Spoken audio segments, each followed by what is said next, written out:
How to delete a story on Snapchat. Hello everyone and welcome back to our channel. Today I'll guide you on how you can delete your Snapchat story.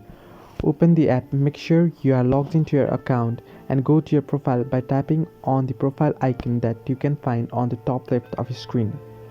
Once your profile opens up, here on My Stories you can see if you have any stories or not. If you have a story, then tap on it and open the story. On top right of your screen you can find three dot option. Tap on the option and the option to delete or save or send snap pops up. Now click on delete and now tap and confirm delete.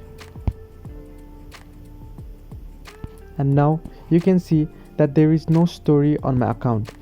This way you can delete your Snapchat story. Hope this video was useful to you.